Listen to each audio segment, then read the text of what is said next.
téléspectatrices bu télévision nationale El Mauritania mais également jërëjëf yéen ñi taamu seen émission xeltu di ko topp naka samedi bu jot si fukki waxtu ak benn jote ci suba ñu ci ànd ak yéen di fi invité ay kàngam ci biir réew mi ak bitim réew ngir rek di mën a xeltu lépp loo xam ni day indi njariñ ci biir réew mi tey ji nag ñu am beneen gan gu rëy waaye du yàgg rek daa ngeen ko xam waaye balaa ñuy dugg ci li nga xam ni moom mooy gan gi dañuy ñëw comme ni ñu koy defee saa su nekk jaajëfal gërëm sant bu baax a baax ñi nga xam ni ñoom ñooy ànd ak ñun saa su nekk ci liggéey bu am solo bi nga xam ni ñu ngi koy def muy waa maanaam régie di waa technique ingeste Gleb Ahmed ànd ak ñun son Moustapha Mohamed ak Sidi Mohamed ñoo fa nekk tey jile VTR Sarah moo fa nekk communication Fatimetou Bilal réalisation le grand Mohamed Tra nekk fa coordinateur l'infatigable Tahman script Ariba mais également sunu cadreur tey jii di sunu caméra Ahmed Tal nekk fa ñu jaajëfal tamit que l'incontournable ak le génie comme ni ma koy waxee souvent Diko le grand caméraman depuis maanaam Rosso di ko jaajëfal bu baax a baax a baax tey di nag du ñu am gan gu rëy du ñuy ànd ak sunu naataango comme ni ma koy waxee soxna Léna Dieye mu jox nu sunu portrait invité ñu xam kan la ñu dalal tey jii ci 52e numéro saison 6 version TVM 220e numéro keroog bi xeltu juddoo ak léegi ñu ànd ak waa régie Fatimetou Bilal communication mu jox nu sunu élément portrait de l'invité.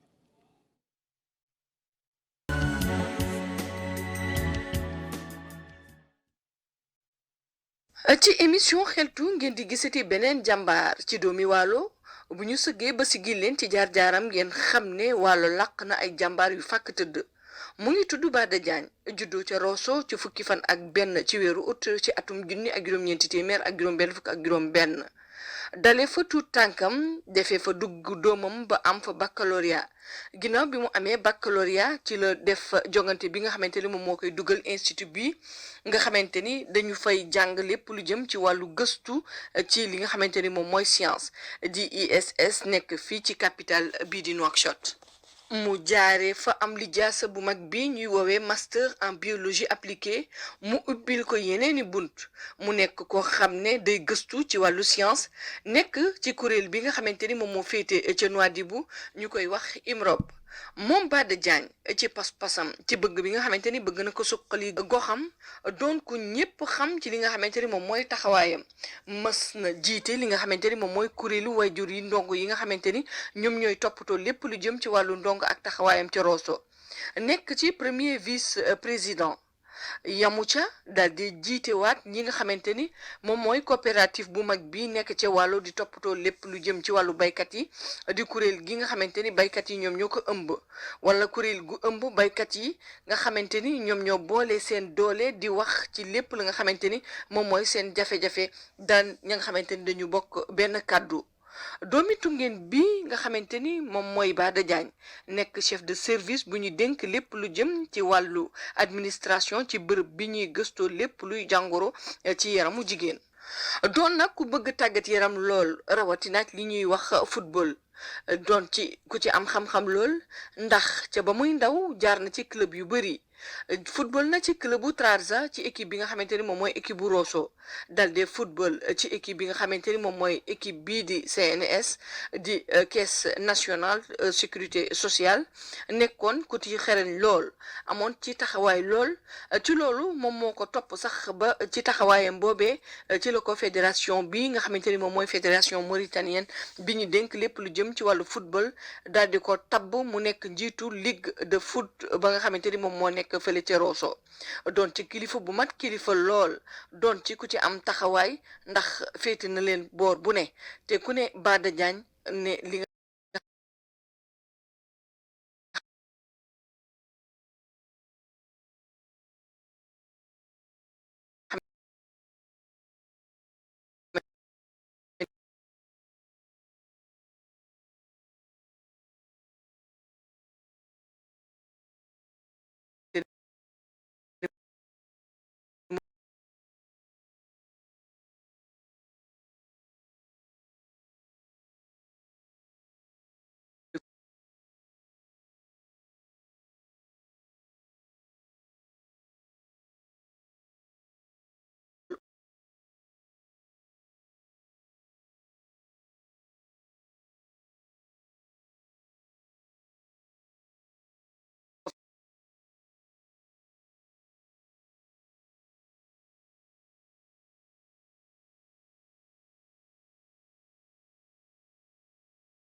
Barza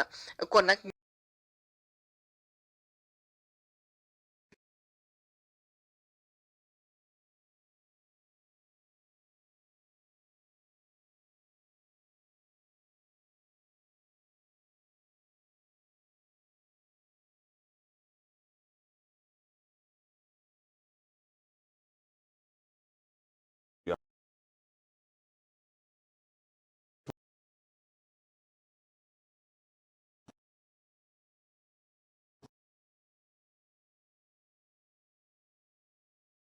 dama lay laaj sama question bu njëkk bi ma lay laaj mooy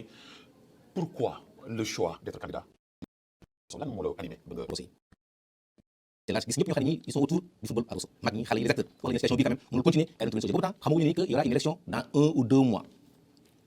ñun ma léegi ñi ànd ak man ci loolu ni ma demal rek il faut travailler et consulter tout le monde ma consulter ñëpp Babacar à mi-chemin ñu envoyé ñuy benn circulaire de la fédération pour wax ne ni que l'élection de la ligue aura lieu le 8 août 2021 nous étions en juillet donc xam ne jot na ma dajale nit yi nag wax leen ni leen voilà léegi li ñu bëggoon li mooy changement bi ñu doon wut yàlla indi na ko te suñu bëgg-bëgg mooy changement kay la ñu xool nu ñuy changer. mais ñaata candidat ngeen woon. Babacar je pense que 2 candidats la ñu amoon moo doon man en tout cas ñun Rosso y avait 2 candidats man ak le président sortant. mais dañu bëgg a wax fan laa jaar man ba nekk président. ba ma woowee mbooloo mi attu ngeen nga xam ne tous les acteurs du football ñi mag ak ñi ndaw ñëpp pour la première fois ñu dajale boobu panel à Rosso ñu ñëw Tungeen ñu ne dañu bëgg a xool léegi noonu defee bay changer li fi nekk li ñu ne ñu ñoom ñëpp à l'unanimité ñu ne ma Bada yow mi yaay suñu candidat. Cela veut dire que l'unanimité la fa nekkoon baaxul. noonu moo taxoon ñu taxaw dañu ñëw seen xalaat daal mooy soppi li fi nekk donc ñu ne ñun ñii daal dañu bëgg nga ñëw jiite la ñu sunu liste bi pour ñu mën a changer li fi nekk ci Rosso yaakaar nañu ni liggéey bu ñu bëgg am mën nga ko defal. kon du sa bëgg-bëgg yow ci sa wàllu bopp mais dan la fa pousse bëgg-bëgg bi mooy xam nga bëgg-bëgg bi moo doon bëgg changement am mais boo demee ba say nawle toog wóolu la ni la yow mii la boo dee gor da ngay simeeku rek jublu ci mu doon lu jafe lu dis nag mais ma xam ne ñi fi nekk ñi di ko def gënuñu ma ko mën gënuñu ma ko xam man ci dëkk bi laa dëkk juddu ci football màgg ci ba day ni ma day faire mes preuves partout jàng aussi am xam-xam ci jëm ci lu domaine bu mën doon donc keneen ku ñu ko mën joxet man gëm naa ne maa ci gën yàlla man mi. mais est-ce que tey jii Bada Diagne risqué wul maanaam dundam ci wàllu sport parce que jiite Rosso ci jamono ju toll nii nga xam ni footballu Rosso dafa suuxe dirigeant instance yi nga xam ni ñoom ñoo nekkoon foofu fédéral bu Rosso gis nañu tamit que ni ils n'ont pas pu maanaam relever le défi est-ce que tey jii du xaru que Bada Diagne ñëw tey jii jiite ci une ville du football bu mel na Rosso très compliqué aussi à diriger. Babacar bu ren xaru la te ma sama bakkan nar ki des te mu defar Rosso je suis prêt à donner ma vie pour que Rosso dox bu ren xaru la te pour defar xam ne dana defar Rosso rek je suis prêt à donner ma vie pour que Rosso delluwaat fi mu nekkoon ci place bi mu nekkoon bi parce que Rosso nous a tout donné donc nous on lui doit tout. Monsieur le Président am na aussi tamit que après sa élection comme ni nga ko waxee ñëpp a booloo ñëw dellu sa gannaaw mais ci mbooloo boobu nga xam ne tamit ñëpp nañu ñëw nañu ànd ak yow am na ay coow yoo xam ne am na ci. alors nan ngeen taxawalee d'abord balaa ñu ñëw si coow yi sax installation bi nga xam ne mooy commission yi. Babacar bu bureau bi bu ñu ko installé ba pare le bureau s'est réuni pour dire que dañuy jéem a fexe commission yooyu ñu xool la personne qui est ku ci nekk commission bu nekk ku mën a yor ku ne nañ ko jox ñu daje daal di ni au début dañu waxoon ni bureau bi les membres du bureau ñoom ñooy nekk les membres de la commission man je me suis opposé à ça ñu leen comme boo leen fa yaatu noonu bàyyi les responsables bureau yi ñu doxal bureau bi ñu wut commission des personnes qui sont pas membres du bureau pour ñu ma nekk dans les commissions mais j'avais vu que en ce moment là am na ñoo xam ne ñi sont dans le bureau et ils voulaient être responsables dans des différentes commissions te seen droit la aussi man ma cédé ñu jël commission yi benn ak benn jël des critères pour les prendre ñu commencé commission yi noonu la ñu ko tabbee joxe commission yi bay toog 2 à 3 réunions le bureau bi daje pour enfin génne commission yooyu nga xam ne moom mooy commission bu jëkkoon bi génni te mu après mu am 2 membres de cette commission là wala 3 yu bàyyi seen responsabilité parce que dañu ni que doxal bi ñu doxal changement ni ñu bëggoon te ñoom gisuñu changement ci li fi nekk li justement est-ce que amuñu raison parce que tey jii ñooñu tey jii suñu démissionné ci commission yooyu c'est parce que dafa am pacte bu ngeen signante woon pacte bi mooy lan mooy les membres du bureau sortant duñu bokk ci bureau bi dañuy jël du 109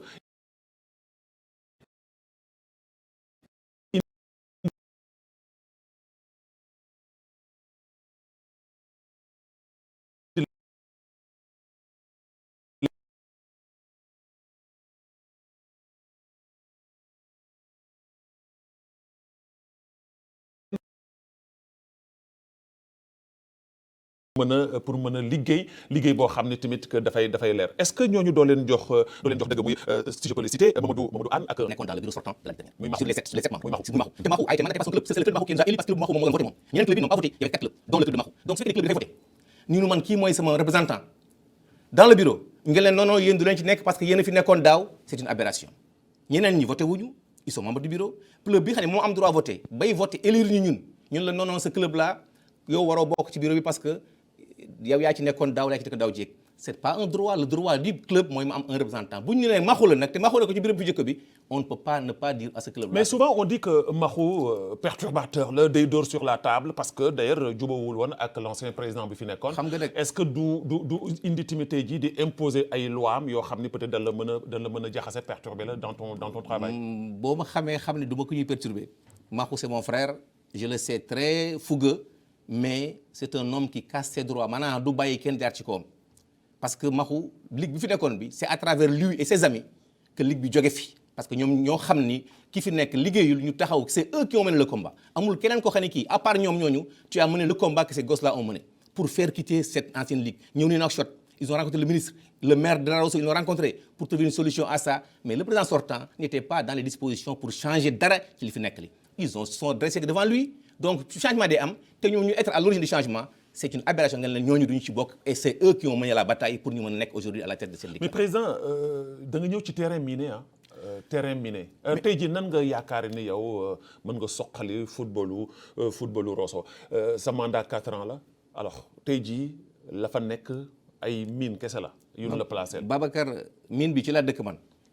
ci mine bi la dëkk. mais nekkoo woon ci biir Babacar ci mine bi la dama bëgg xam ne le comité sortant le comité de normalisation bu nommé bu élire la ligue passée man maa doon secrétaire général bi je suis de la CERAI xam naa li fi nekk yëpp xam nga Rosso xam détails yoo xam ne yi ku fi ñëw mettre de côté les aspects socio-culturels de la ville doo dem man ci dëkk bi laa juddoo fi laa màggee xam naa li fi xew xam naa ce qui est en bas xam naa li ci kaw certes juumte du ñàkk mais bu ñu jëkkee xam nga ñëw Rosso terrain bi nekk Rosso tey nga xam ne da nga ñëw fekk nga ni ala la gotta la nga bëgg ko bay défricher ko bay rooj ko ji ko mu sax da ngay am liggéeyu temps jël temps wu defar yooyu yëpp quoi dindi garab yi nettoyer ko défricher ko bay ko soogam di ko ji ci lañ toll fi ñu toll nii léegi nous sommes en train de défricher nous sommes en train de nettoyer nous sommes en train de mettre en place des structures Rosso dara nekk fa woon dara ligue bi amul woon siège amul woon des bureaux amatuñu woon compétition pendant 3 ans tout était arrêté à Rosso et pourtant ñëpp gis nañ ko tey bu ñu ñëwee lu ñu jëkk a def mooy fexe bay rassembler cette famille là man sama première mission moo doon woo grand yi nekk ci dëkk bi yëpp les anciens ñu leen kaay leen ligue bi kat c'est une mise en place nouvellement li gën mooy yéen ñëpp ngeen ñu def suñu loxo nu dem ils sont venus pour te dire que on a mis en place un conseil consultatif des anciens nga xam ne moom mooy xelal ligue bi moo leen di orienter décision bi mesure bi ñu war a jël on consulte ces doyens là pour ñoom ñu wax seen xalaat pour que ñu bañ juum parce que ligue bi nekkul nekk ligue bi rek mais day nekk ligue dëkk bi parce que mag yi ñoom ñooy jiital xale yi ñoo leen di yóbbu donc loolu mooy suñu première mission deuxième mission bi bu ñu def mooy commission des arbitres bi nga xam ne mooy Mahou mooy le problème mais commission boobu tey tous les anciens arbitres yoo xam ne ñu ngi fa woon te mag Mahou c'est eux qui constituent la commission nationale des arbitres ñoom ñëpp ñu ngi fi les anciens yi nga xamoon yi Ahmed Gaye ki Dramane Gaye ki grand Sendi Fall ki ñoom Assane Fall ki Hamidoune ak Baba Sall c'est eux qui constituent cette commission là. mais d'accord mais est-ce que tey jii du woon aussi tamit que maanaam lu logique lu jaar yoon. Mahou après expérience xëy na bi mu am. ak li mu def yëpp ci ligue bi. ñu indi du 109 jël keneen koo xam ni mën na aussi tamit que tenter expérience ànd ak yow mi nga xam ne tey jii yow yaa jiite président ligue bi. pourquoi le choix de Mahou pourquoi parce que comme ni ma la waxee sànq. c'est un perturbateur. non c'est pas un perturbateur Mahou ne peut pas me perturber man Mahou on l'a choisi parce que c'est un type qui est dans la sérail il est actif. temps bi mu am moom man ko mais il n'est pas le seul aussi non jamono bi ñu toll à son âge fonction bu muy occupé bi amul morom bu occupé Rosso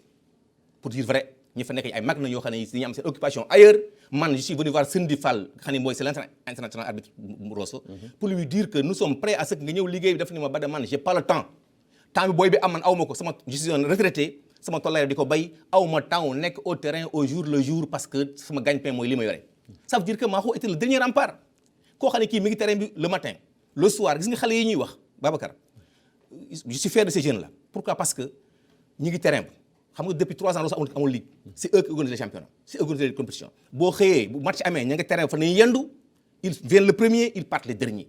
ban mag tey ji parmi ñii di wax moo am temps boobu xale yi am cette énergie cette détermination cet engagement benn mag amu ko fa parce que amuñu temps boobu ñu ngi dem wuti li ñu lekk xale yi ils passent leur temps au terrain pour le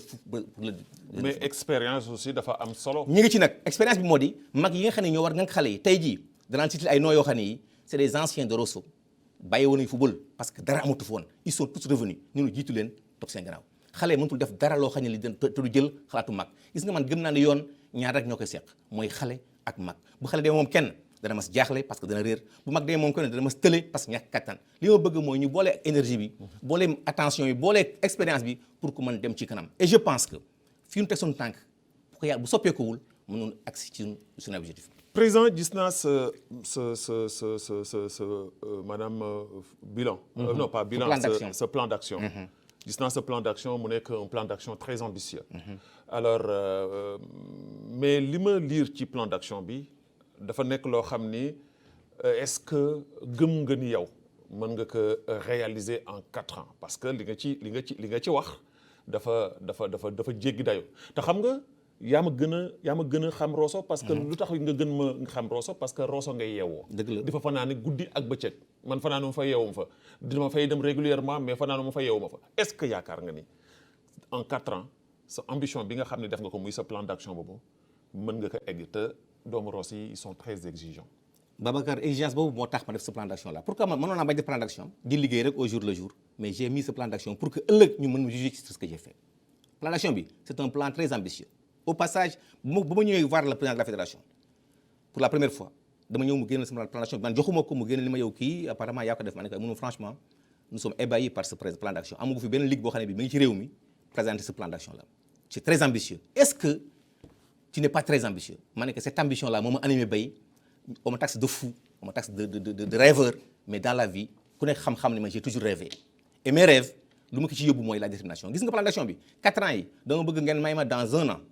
saison bi bu jeexee rek ñu def arrêt ñu def ñu xool le bilan que j'ai réalisé la mu fekkoon ak fan la ñu toll xam nga d'habitude les ligues ne font pas d'assemblée générale à Rosso dañu leen di élire rek ils sont là le premier jour jusqu'à le dernier jour des 4 ans man je veux instaurer à chaque année la ligue se réunit def assemblée générale pour rendre compte au Rosso du bilan qu'il a fait ce qu'il n'a pas fait encore ak ndax defu ko donc loolu kuy xaar loolu tu n'as pas le temps de dormir wala nga dem génn ci àll bi nekk fa man je suis à Rosso fa laay yendu fa laay fanaan fa laay moo te mën toll depuis 3 mois maintenant ma seule préoccupation mooy la ligue de Rosso. mais est-ce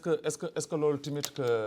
du indi beneen problème ci beneen wàll bi parce que soo bëggee jël lépp xëpp ko ci ligue de Rosso bi pour un résultat est-ce que doo perturber famille bi de l'autre côté. Babacar gis nga c'est un choix à faire rek et man j'ai pris le choix de servir ma cité gis nga Rosso bi. Être président de la Ligue de Rosso, c'est moo gën tuuti ci sama ambition pour cette ville là être président de la Ligue moo gën ci sama ambition ci la ville parce que j'aime Rosso je vis Rosso et je dois tout à Rosso donc lépp loo xam ne lii lu koy jëriñ la je suis prêt à me sacrifier ma famille pour Rosso nekk dans des conditions parce que gis nga est-ce que sa ambition tey jii jéggi na Rosso. Babacar pour le moment ambition Rosso moom ñëpp xam nañ ko mais est-ce que jéggiwu Rosso. pour le moment mon ambition c'est juste faire de telle sorte que Rosso reprenne la place qui est la sienne dans l'échiquier du football mauritanien Rosso dafa nekkoon grenier Rosso nekkoon le pionnier du football mauritanien dem bay léegi kenn dootu cité sax man mon ambition mooy fexe dans d'ici 2 ans 3 ans 4 ans remettre Rosso à sa place Rosso nekk bu mënul jël la première place en tout cas mu nekk parmi l'élite du football mauritanien. Vous avez parlé tout de suite de votre rencontre avec le président de la fédération Ahmed Yahya de passage ñu koy saluer di ko nuyu alors rencontre boobu nga xam ne gisante nga ka ak moom wax nga fi léegi nii il a été très ému ébahi bu mu gisee plan d'action bi très ambitieux alors moom lan la teg sa loxo loo xam ni lu dal sa xel la yow. Babacar man bu ma jógee Rosso fekk nit ñi dans les panels yi nga xam ne Badami il est élu et jusqu'à présent il n'a même pas connu le président de la fédération man ma toog di xaar rek je suis venu en mission à Nouakchott jël sama invitation pour le match Mauritanie-Zambie ñëw suivre le match delluwaat le secrétaire général bi dégg ko ne ma yow ñëw nga ba Nouakchott tu n'es même pas passé nous voir au bureau ma ne ko j'étais venu pour un match je repars bay ñoom ñu aspire le désir de me rencontrer ma ñëw son directeur cabinet bi ni ma le président te cherche ma ne ko kañ bu ko waxtu mu ko bëggee ak fu mu ko bëggee mun ma ce soir à 21h ma ñëw fa 19h bu ñëwee j'avais 4-5 présidents de l'équipe nekk en place mais def nañ leen bàyyi leen ma ci que je reçois ce nouveau élu bu ñu ñëwee ba may jógee man dama ne bu ma ñëwee si le président est dans la disposition ma yóbbu sóobu ci liggéey bi s'il n'est pas dans la disposition je rends le tablier je suis venu le voir il m'a rencontré il m'a rassuré xamal ma ni ma que situation bi nga fekk Rosso tey man moom laa fekkoon fédération bi en 2011 bu may ñëw à la fédération mauritanienne de football mun ma tey dans le domaine du football à travers le monde on ne peut plus parler de football sans parler de la Mauritanie man waaye nag nga xam ni le point noir de mon bilan c'est la situation de Rosso et je pense d'après les efforts que j'ai fait que yow mii tu es à même de relever ce défi là. Et alors que bi ñu lay fal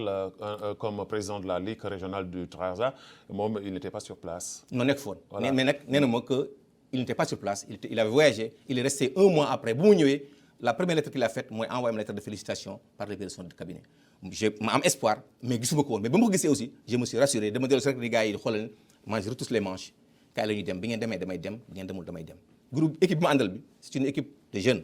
très dynamique très engagée dañu ma gis nga yow foo dee fa nu ñuy dee. Cela veut dire que Ahmed Yahya convaincre na la. maa rassuré na la maa rassuré. Ahmed xam nga boo ñëwee fekk koo xam ne kii dama bëgg nga xam ñi di xam ni ligue bi ce n'est que des compétences transférées football nous travaillons pour la fédération mauritanienne de football donc fédération bi su fekkee ne nu nooy ndeyjooram foofu à Rosso mu jéem a mu bëgg jàppale ñu ñun pour ñu mën liggéey nous sommes dans nos droits. alors ëllëg su demee ba nga xamee ni Ahmed Yahya li mu waxante woon ak yow teggi na ko que ferait Bada Diagne. c'est pas dans son intérêt Ahmed Yahya intérêt du teggi loxoom ci Rosso parce que Rosso c'est le point noir de son bilan Ahmed Yahya a fait de très grands bilans Mauritanie je le remercie d'abord au passage ku ne xam na fu mu yóbbu football Mauritanie mais Rosso nekk dans la cuvette lu ko waral mooy te et pourtant yaa na ma certes la fédération a sa responsabilité mais Rossossois yi sont les premiers. mais et pourtant Ahmed Yahya est entouré de Rossossois. c'est le paradoxe loolu la mu wax mun ma regarde la fédération 60% de ses occupants c'est des Rossossois mais quelle est l'ambition de ces Rossossois par rapport à leur ville et que ñooñu ils sont là à Nouakchott ils les ont pas mis à la fédération parce que Rosso nu ñu jógee mais parce qu'ils ont des compétences mais seul Rossossois bi xam ne moo fa nekk di fa yeewoo xam jafe-jafe yi moom rek moo mën remédier au problème que vit Rosso actuellement dans le domaine du football gis naa ni lu ma nekk la je ne rêve pas mais xam naa ne si bu ñëpp jàppee seen loxo fu waaye mën nekk jàpp ci Babacar je dis que la diaspora rossoise bu nekk bi à l'étranger ce sont eux qui vont parrainer le tournoi de la petite catégorie dans quelques jours ils m'ont contacté pour me dire que ils sont dans disposition pour nous apporter les moyens pour que xale yi nga xam ne ñoom la ñu bëgg former ñu jàppale leen pour xale yi nekk am des équipements am des ballons faire un tournoi ñu doter leen de matériel pour ñu mën a dem demain dans 2 ou 3 ans constituer une équipe qui pourra représenter Rosso. mais président aujourd'hui su fekkee ni yooyu yëpp dañ koy def même tey jii su fekkee ni Mauritaniens yi nga Rossossois yi nga xam ne ñoo nekk à l'étranger ñoo ngi dugal seen loxo ci mbir moomu apporter la leur soutien jël ay moyens jox la wala jël ay mbir jox la mais Rosso équipe bu toll na maanaam dëkk bu toll na Rosso. tey jii suñuy wax ni tey jii. muy comme ni nga ko waxee tey jii muy maanaam grigné wu le football mauritanien. mu doon ville boo xam ni kenn du wax football Mauritanie te tuddoo Rosso parce que à l'époque soo jëlee les 11 joueurs de l'équipe nationale de la Mauritanie 10 ya waa Rosso la. tey jii Rosso amul terrain football digne de ce nom tey jii fu mu toll fii nii koñ yi petit camp ci koñ yi sax moom moo tane tey jii dem ca biir terrain ba di football. est-ce que loolu tamit ko du gàcce ci doomu Rosso yi nga xam ne tey jii ñoo nekk au sommet du football mauritanien. Babacar gis nga li xew Rosso amul kenn koo xam ne kii da nga ne man du ma ci sama responsabilité à plus forte raison ñi nga xam ne ñi tey yàlla dafa lay may ñu may nekk ay ndombal tànk ci kawe nekk ci nguur gi di décider situation bi football Rosso mel ils sont en partie responsables. parce que lépp duñ ko bëgg a politiser. voilà Rosso li ko rey. politique ci la bokk. man dama gëm ni y a un temps de politique y a un temps de travailler pour sa cité gis nga campagne électorale ba jotee ku nekk demal baat sa campagne fi ngay gëm fi nga nekk fa mais bu jeexee ñun ñëpp autour l'essentiel pour le football pour Rosso dama bëgg Rosso nekk notre dénominateur commun que développement nekk suñu priorité fu waaye man nekk mais malheureusement tel n'est pas le cas. Babacar xam nga par exemple bu ñëwee keroog wax ko ni ko mais man mënu ma gëm dara su fekkee ni stade Rosso bi mënul baax daf ni ma je ne te promets rien mais dans une semaine mun Rosso yow kenn mënut a wax dara ci stade dañuy gëm mais dans une semaine vous verrez que le génie militaire va venir et va démarrer les travaux. Je suis venu à Rosso, je ne dis rien à personne à propos du stade. Depuis une semaine, des gens sont venus me voir dans notre bureau pour nous dire que les camions sont en train de décharger le matériel du stade au stade même. ma dew ñëw fekk matériel yi camions yi na jëlee wàcc matériel génie militaire nañu. kon actuellement le terrain de Rosso est le stade de Rosso n'est pas en réfection le stade de Rosso est en reconstruction. Ils ont daaneel nañu lépp loo xam ne tribune la woon mur yi lépp lu yëngu daaneel nañu ko ils sont en train de reconstruire un nouveau stade à Rosso te kooku tombé waral ay gaaf rek ñun ñoo ci nekkoon di wax ak ñeneen Rosso bi nekkoon seen mënoon seen dénominateur commun pour le stade bi baax tey jile bu ñu ñëwee ñun mettre ces jalons là état bi ñëw fekk ci ñu ci stade bi Babacar on a droit d'espérer que dans quelques jours quelques mois Rosso reprendra sa place parce que bu stade bi baaxee nga xam ni la passion de Rosso mooy dem stade ngoon. bu stade bi baaxee bu compétition amee rek am une ligue qui marche qui fonctionne football bi mu ngi laat fu mu nekkoon parce que xale yaa ngi fi. alors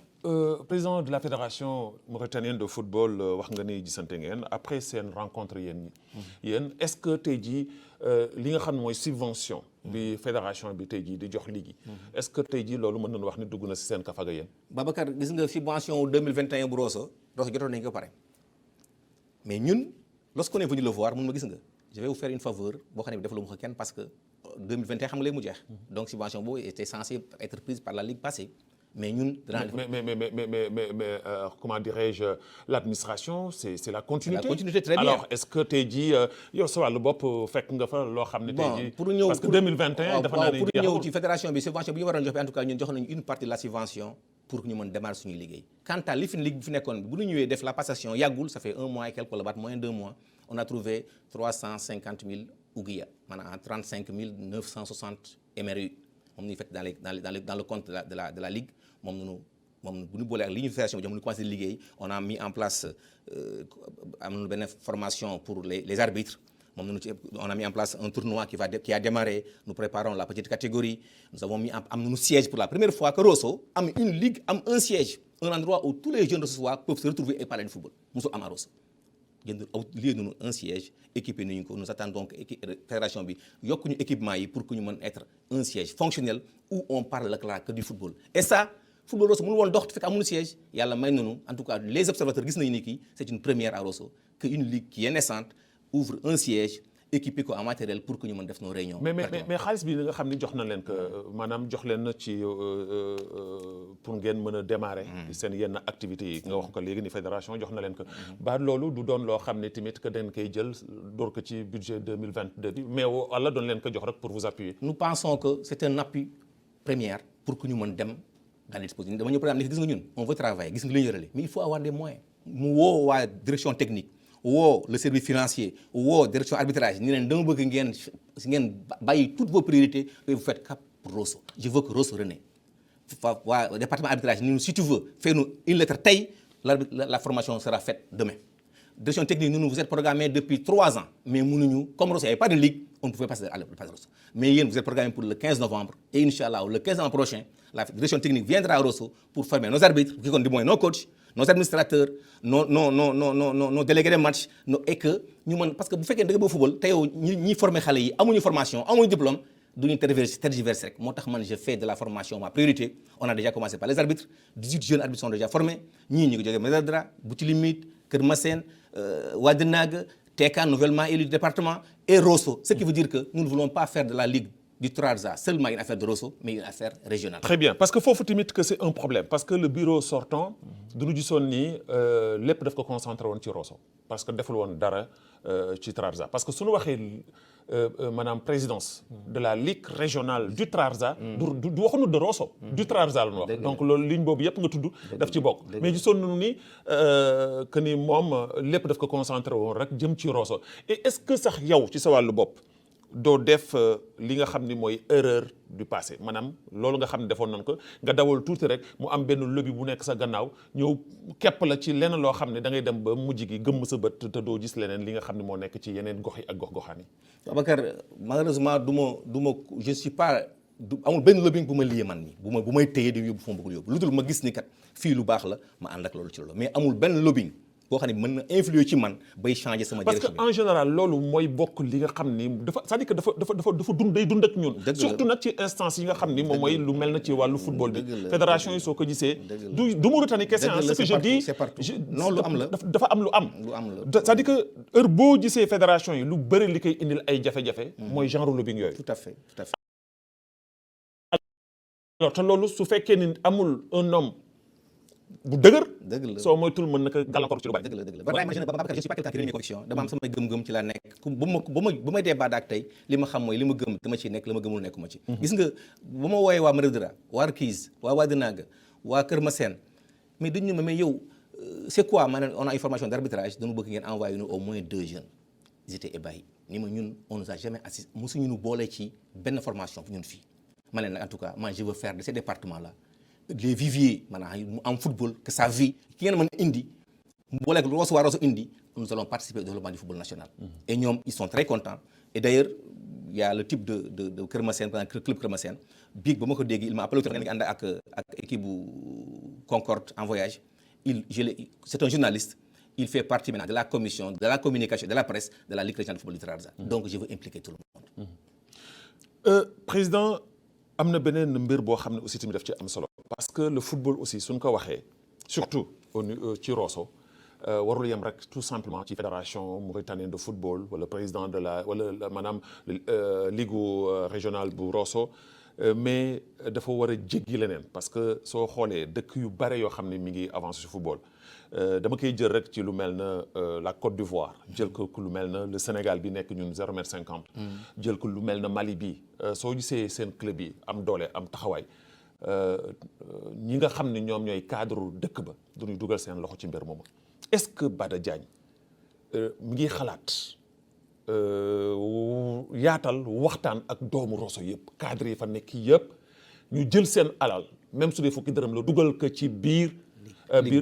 football bi parce que xale yi ñoom ñoo yore réew te ñooy majorité bi tey ji au niveau de Rosso mais duñu gis ni les politiques dañu négliger le sport rossois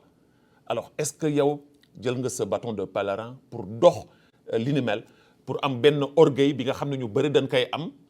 pour dem suñu demee di wax ne non dana ñaanewuñu kenn demuñu kenn parce que ñu impliqué wu dafa war est-ce que tey jii yow loolu yaa ngi ci. Babacar dafa am innovation boo xam ne bii duñu ko def parce que j'ai mis en place ce qu'on appelle la commission chargée des relations extérieures ki ko yore ki c'est un jeune Rossossois un douanier il est là wax ñu ko wax Brahima Wadi rôle du leneen lu dul fexe bay rencontrer les Rossossois yi nekk fii à Nouakchott aussi bien à Nouadhibou qu'à Nouakchott pour que ñoom ñu indi seen contribution. C'est une commission composée de 8 ou 9 personnes des jeunes Rossossois des cadres qui vont aller rencontrer toutes les autorités yoo xam ne yi ils sont de la wilaya je ne parle pas de Rosso je parle de la wilaya du Trarza ñi fi nekk ñi te man jëriñ la wilaya xam situation wilaya bi fu mu toll ils iront les voir pour leur demander ñu indi seen jàpp seen contribution pour que ligue bi man am les moyens de travailler. C'est très important. Babacar gis nga loolu commencé nañu ko Brahim est en train de faire ce travail là avec ñi ñu ko booleel fi muy liggéey. voilà Brahim de passage ñu koy nuyu un jeune très engagé. Très bien. Voilà. Mais gis nga li nga wax ci équipe bi. mais gis nga ñun est-ce que xam nga ni on a mis en place ce qu'on appelle la commission de la petite catégorie. nga xam ni musul am Rosso même commission football féminin am na. football petite catégorie liggéeyam lu may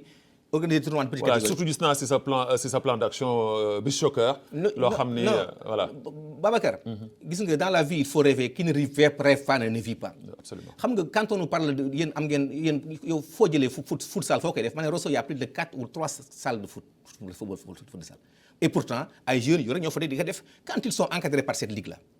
qui organise des tournois fait des trophées demain ou après-demain Rosso aura un représentant sur le championnat national parce qu'il y a un championnat national beach soccer bu am à Nouakchott à chaque année nous voulons que ki représente Rosso ni jógee Rosso pour nous représenter à Nouakchott et que xoolal petite catégorie bu ñu jëlee un certain Malick Wade nga xam ni c'est un technicien de chevronné nekkoon fii à l'académie de football de Nouakchott tey mu ñëw Rosso dellu si waat ni ñu dama bëgg ngeen jox ma commission foot petite catégorie ñu jox ko son objectif xam nga mooy lan mooy organiser un championnat de petite catégorie wax naa la ce sera parrainé par la diaspora rossossoise bu ñu jëlee championnat ba pare ils vont sélectionner les meilleurs jeunes de chaque équipe de chaque quartier confier ko la commission de la petite catégorie mu encadrer leen Babacar d'ici 4 ans 5 ans ces jeunes de 17 ans 18 ans 19 ans pourront avoir les capacités pour amener Rosso à la place qui est la sienne nationale parce que xale yi ñu formé nañu ñu am les ABC du football am l'encadrement qu'il faut bu ñu leen jàppee pendant 4 ans 5 ans demain mënoon am équipe boo xam ne day nekk ci élite bi et pour de bon tey jii ak handicap bu équipe Rosso yi nekk les clubs dem en première division lu leen jàpp lu leen sonal moo di ñàkk am les techniques de base pour def ko parce que Rosso amatul woon football amatul woon école de football amatul woon centre de formation amatul woon dara lu may xale yi jouer au jour le jour tey xale yooyu boo leen formé jàngal leen ba ñu mën loolu ëllëgee dans 4 ans nga jëf une équipe yóbbu ko en D2 mu yéeg en D1 Rosso est représenté pour de bon c'est ça mon objectif. Alors aujourd'hui la commune de Rosso. Quel est son rôle ak implication dans le football rossossois? Babacar man lorsque j'étais élu la première personne que j'ai rencontrée c'est le maire de Rosso man jotaguma woon gis la Wali parce que nekk fi woon le hakim n'était pas là mais le maire de Rosso je suis allé le voir avec les membres du bureau de la ligue c'était pour le remercier pour les efforts qu'il a consentis pour que ligue bi mën a changer mais aussi taxawaayam pour football baax à Rosso. Pour te dire, il a organisé beaucoup de rencontres pour que ligue bi fi nekkoon problème bi ñu amoon bi mu mën ko régler malheureusement tel n'a pas été le cas mais bu ñu ko rencontré en tout cas Badaman je suis très réjoui que yow nga jël say tànk ñëw fekk si ma fi ma ne nag je te donne la primauté damay visite jotaguma kenn mais dama bëgg xam ne ligue bi mi ngi fi soxla nag jàppale mënuma que tous les moyens de la commune seront mis à votre disposition en tout cas pour tout ce que vous aurez à nous solliciter pour ñu mën doxal ligue bi parce que nee na Paul Grosso bu doxee c'est dans son crédit lui qui est le premier magistrat de la ville on le remercie de passage il est dans les dispositions pour nous aider pour nous encadrer pour que ñu mën am des résultats probants parce que nee na Paul Grosso bu baaxee boo liggéey doom da ci am wàllam bien que il est le maire de toute la commune de Rosso. Très bien. Alors, président, pourquoi le choix de Ibnou Ndiaye à la madame au secrétariat? Très bien. Nous avons travaillé en groupe. Groupe B, il y a beaucoup de sensibilité, beaucoup de gens qui viennent d'ailleurs. Il fallait faire un équilibrage pour que ku ci nekk bañ am lu la lésé que man kat j'ai fait ce travail j'ai pas été récompensé wala j'ai fait ce j'ai pas été j'ai pris à disposition pour dire que man maay le secrétaire général et le trésorier ce sont mes prérogatives man maay xool ki ma doy man ma élire ko pour pouvoir travailler avec ces gens-là. Donc j'ai pensé que Ibou est à même de faire ce travail-là pour deux raisons. Il travaille à la CAPEC, il a au moins une machine. La Ligue n'avait pas de machine pour faire ces travaux-là. Boo amee ku mel ne Ibou Ndiaye nga xam ne il monte le matin di wàcc dem si këram boo ko joxee beneen liggéey boo xam ne liggéey administratif la mën na la si dimbali.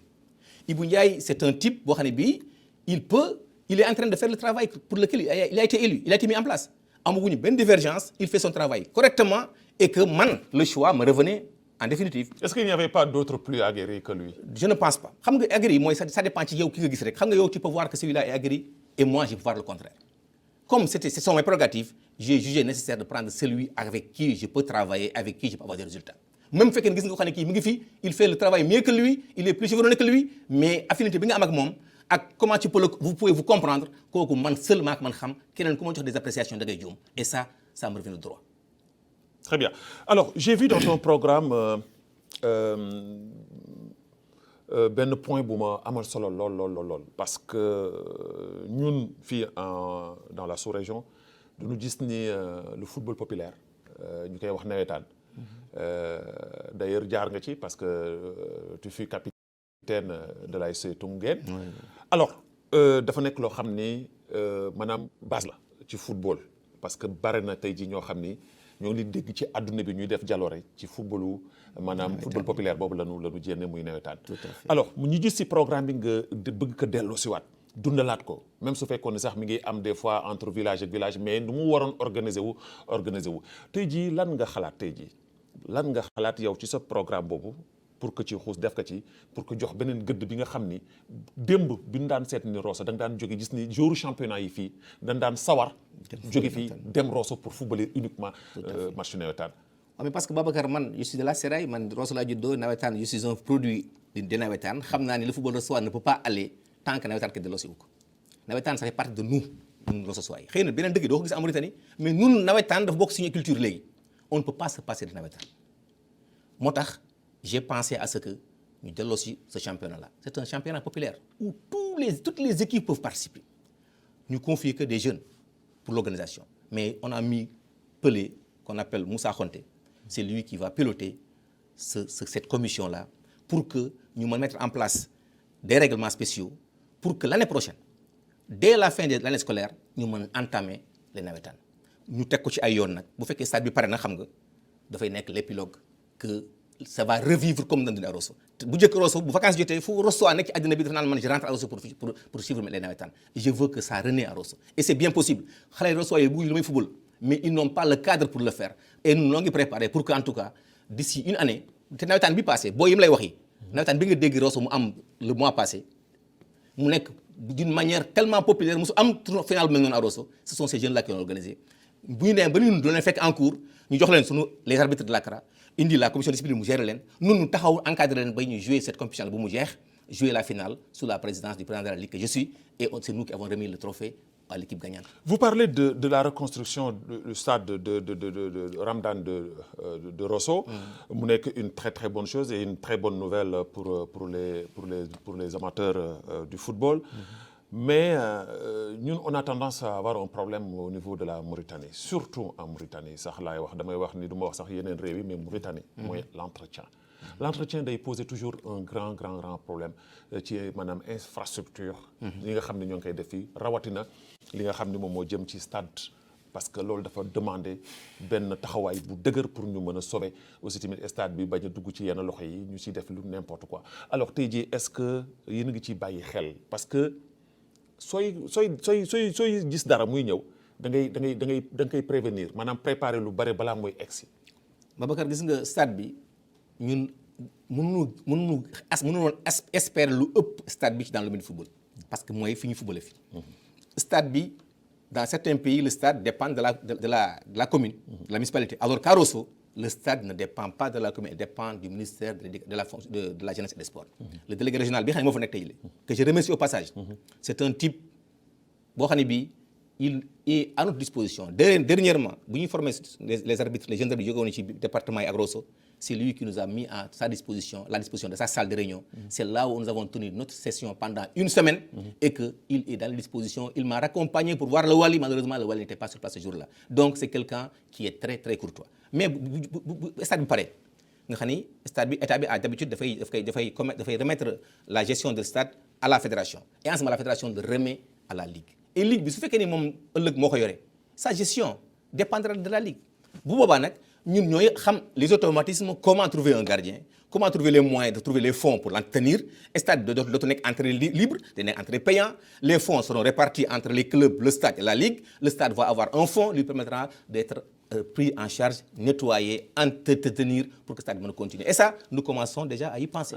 Très bien alors aujourd'hui le problème des salaires. su fekkee ne tey jii la ligue tey jii samp ngeen ko taxaw ngeen ko. ça demande aussi tamit que des rémunérations pour l'équipe est-ce que tey jii loolu. malheureusement Babacar malheureusement la ligue seul le secrétaire général de la ligue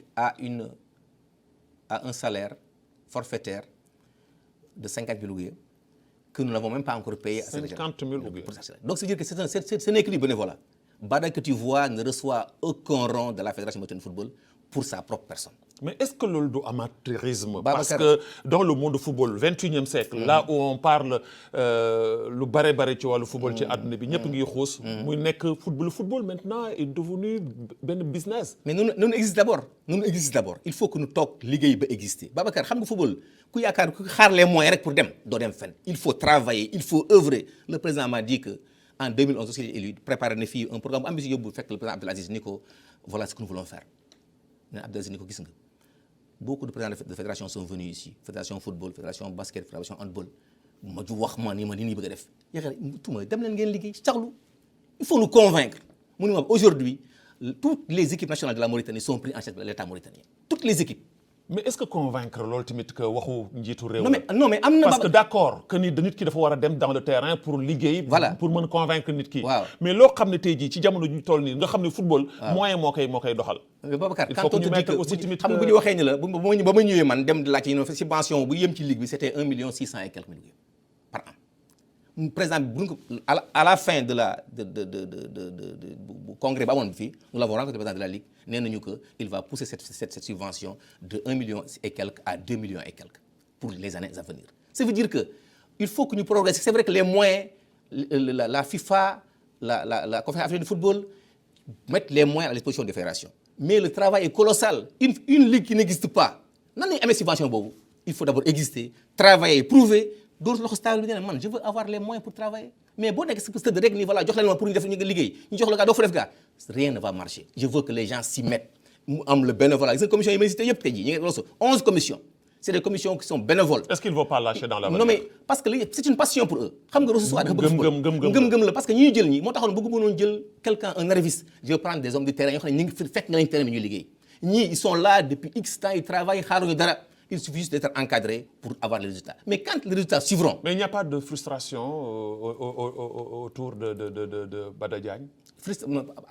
ak mes amis. ça veut dire que tes amis ñi nga xam ni tamit que dañu xeex ak yow ba ànd ak yow ñoom ci position bi nga nekk tey jii ñu sentir que peut-être que ni duñu frustré wu. très bien Babacar frustration du ñàkk mais xam nga la moom métti frustration boobu mooy ko xam ne dafa dem ni mbas kenn joxuma dara amul kenn koo xam ne da nga fi nekkoon ak man di liggéey ñu ànd bay liggéey bi teer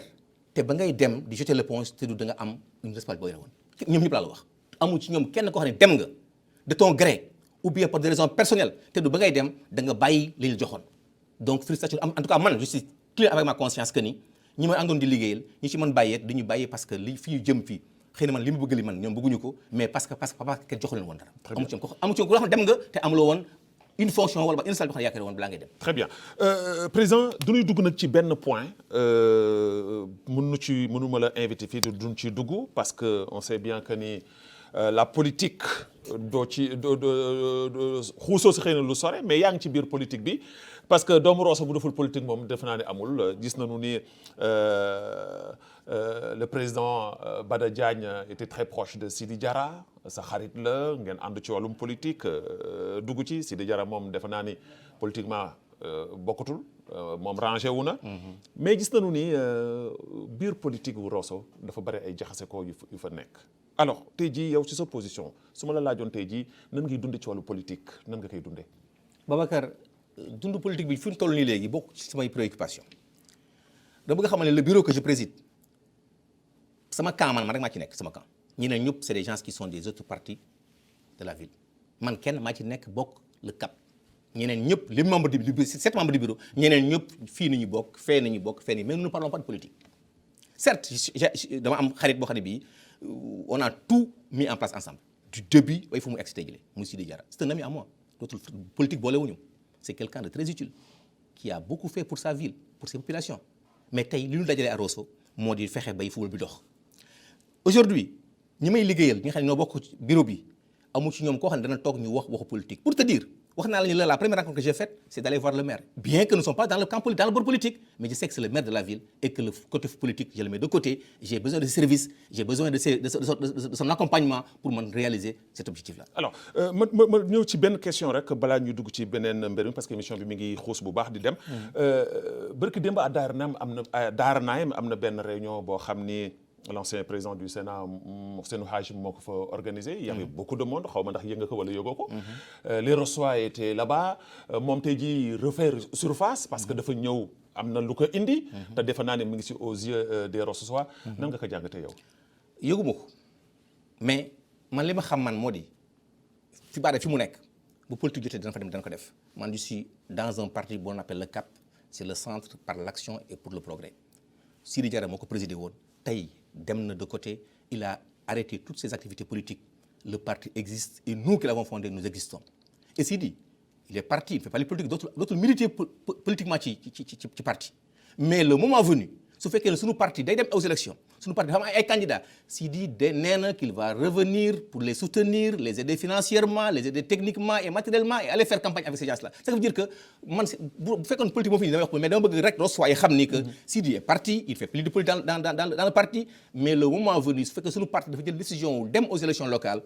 pour que acquérir les votes de Rosso Sidi va mettre ses moyens à notre disposition Sidi va mettre son aide à notre disposition pour que son groupe ne soit pas mis de côté comme moom demain à côté. Très bien alors monsieur le président. oui émission xeltu xam nga dafa am nu muy demee. jox naa la ñaari Kleenex. ndaxte ku fi jaar rek il faut nga fomp léegi dama bëgg nga jël ñaari Kleenex yi ba xam. xoolal sama kanam ba xam ni lu naa la ko ñàkk. waaw kon nag jëlal soo ñàkkul tamit daa fomp feneen fu dul ñàkk. Babacar. voilà boo xoolee sama kanam. waaw daa xari man ñàkku ma parce très que bien kon ñu ànd ak waa régie. fële Fatimitou Bilal mu jox nu suñu premier élément dem nañu nag foo xam ni mbetteel lay doon ci moom. parce que du ko mas a foog ñu ànd nag ak le grand caméraman Diko mu indi benn image boo xam ni soo ko gisee dana am lu mu yëg sa yaram ñu ànd ak suñu premier élément dellu soit ci plateau bi.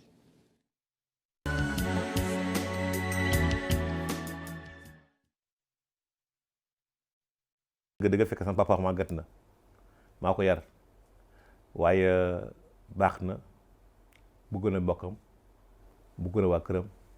bëgg na njabootam surtout Bada presque moom rek moom naan daan moo reeloo sama yaay bu mu nekkee mag bu ñëwee ci moom rek da koy yëngal moo koy waxloo daal moo koy reeloo moo koy bégloo souvent caatam la aussi xam nga ne caat souvent dafa am benn secret bu nekk ci moom diggante ak way juróom bu ñëwee ak moom daal lu mu mer lu amee lu ko naqadi wala amee stress bu ñëwee ci moom rek daf koy yëngal même bu mu demee ba feebar bu Bada ñëwee ci moom dafay bëgg dafay xam lu fi sedd da koy dénkaane tout le temps Bada nag lu ñu xam ci moom alhamdulilah fi la juddoo yaroo fi màgg fi amul benn problème yaru na et te nekk na koo xam ne ni aussi bëgg na mbokkam donc man nekk na si moom ku bëgg mbokkam la et dañ koy ñaan yàlla gudd fan ñaan yàlla moom wër ñaan yàlla njabootam barkeel et lépp loo xam ne itam séentu na ko te loo xam jëm ci yàlla na ko yàlla defal bi jaay rasulillahi sallallahu alayhi wa sallam.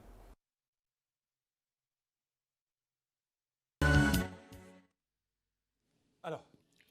voilà loolu moo doon ñaqoo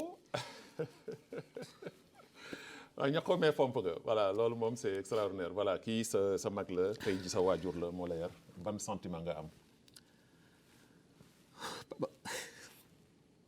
kii du sama mag rek mais c'est mon père Ahmed Tall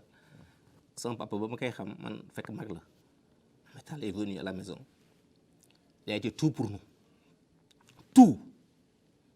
maa ngi koy ñaanal fan wu gudd yàlla may ko fan wu gudd njabootam baax barkeel bay fay ko man en tout cas man mënu ma ko fay il a fait de moi ce que je suis aujourd'hui nee na ma ko baada ko dëgër bopp la mais tout ce que j'ai ci Ahmed Tall laa ko jëlee c'est lui qui m'a éduqué macha allah moo ma jàngal moo ma dalal alxuraan man Ahmed Tall sama balaa ma di sama sëriñ Ahmed Tall moo ma dalal alxuraan moo ma jëkk jàngal alxuraan macha allah kon ma koy ñaanal fan wu gudd. très bien très bien ku am ndey am baay ndaxte taaw mooy ndey mooy baay waaye am na beneen taaw boo xam ne tamit que dem nañu seeti ko kooku tamit que am na fu mu egg ci yow ndax am na loo xam ne wax na ko mu dugg ci xolu kenn ku nekk ka déglu ñu ànd ak Fatimatou Bilal mu jox na suñu dernier élément dellu soit ci plateau bi pour tëj émission bi.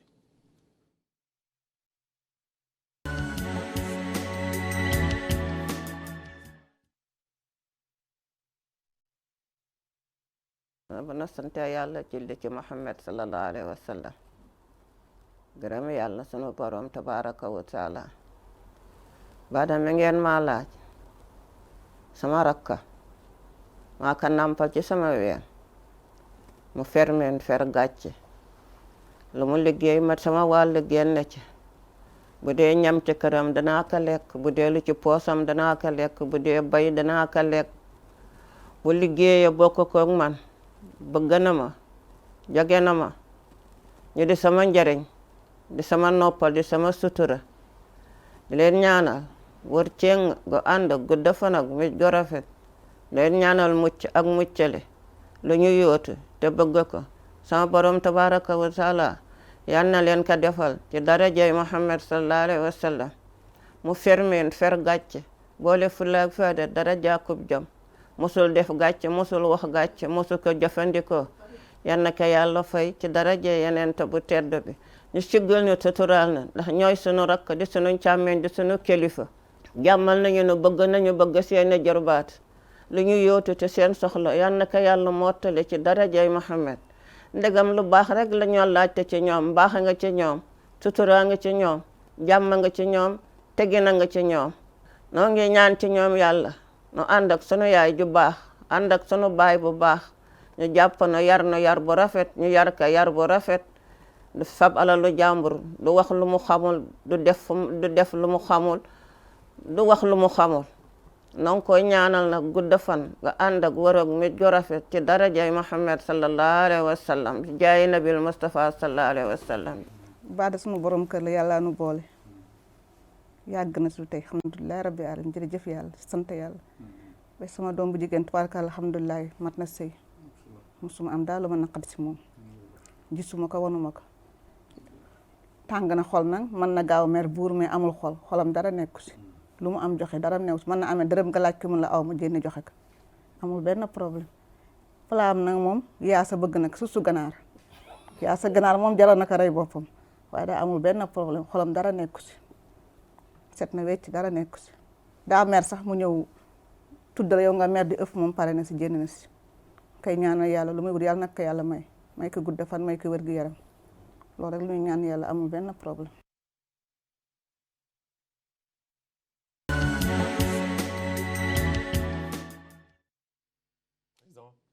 kii sa yaay la sa mag la sa yaay la ak soxna si. maa ngi leen di sant Babacar ci betteel bi nga ma bett tey jii barewuma di am cette émotion là c'est parce que li ñuy wax li lu am la maa ngi leen di ñaanal sama mag yi nga xamante ñoom la desee gisuma sama papa gisu sama yaay mais ñu des fa nekk papa sëkk mat yaay sëkk sama soxnaat sama awo mat soxna sëkk maa ngi sant di ko gërëm di leen ñaanal yàlla nag sama ñaareel bi nga xam ne bi gisu leen ko xamu leen ko muy Rokhaya Wade nekk seen kër bi ngeen ñëwtu ngeen fekku leen ko fa de la même manière maa ngi koy remercier ku ma jàppale la ku ma dimbali la ku ma yërëm la ku am yitte ci la may def la moo ko sama aawa bi ñoo bokk am ci man di leen ñaanal yàlla li ñu yàlla di boole yàlla def ci lu baax yàlla ko yàlla boole ñu ñëpp di la gërëm Babacar di la sant bu baax vraiment. Voilà, émission bi jeex na un mot 30 secondes nga tàggoo rek gërëm ñu gërëm rek ñu. Babacar je vais commencer par le maire de la commune de Rosso maa ngi koy sant bu baax maa ngi délégué le délégué régional de la jeunesse et des sports. Il y a un grand qu'on appelle Lamine Sidibé qui est là à Nouakchott qui rend beaucoup de services pour que ce soit. am na un certain Djemiel Diop bu bokk village de pêcheurs c'est un type très dynamique mais ñuy jàppale bu wër. Il y a un ami boo xam ne bii c'est mon ami qu'on appelle le frère Mbayrik jamono yu nekk campagne jàppam ci man dafa fesoon nu am des divergences de point de vue mais il reste mon frère et maa ngi koy sant maa ngi koy gërëm. di gërëm nag grand Lam Rabat bu Satara grand Salifou bu Satara Wallo Traoré Rawane Gueye Ahmed Gueye Sidi Fall Moussa Khonté Pelé ak Sendi ak la jeunesse bi ma àndal man gis nga jeunes yi may àndal tey xëy na ñu bare ils sont un peu frustrés de me voir avec ces jeunes là mais ñooy sama fer de lance ñoo ni ma grand demal ñun lépp bu taxaw jotee ñooy taxaw bu wax jotee ñooy wax ñu ngi ci suba ak ngoon guddi ak bëccëg maa ngi leen di gërëm di leen sant di ñaan nag yàlla di talal loxo waa Rosso Faye fu ñu mën nekk ñu indi seen loxo pour que liggéey bi ñu ma sos tey jii mu mën réussir maa ngi lay gërëm di seen Braye Babacar asalaamaaleykum wa rahmatullahi wa barakatuh jërëjëf Bada Diagne président de la Ligue régionale du Trarza ci disponibilité am parce que il s'est déplacé de Rosso à Nouakchott mais loolu comme ni ma koy waxee saa su nekk xeltu moo ni toll ba tax na kon ñu koy jaajëfal ci projet bu ambitieux bi nga xam ne am na ko pour le football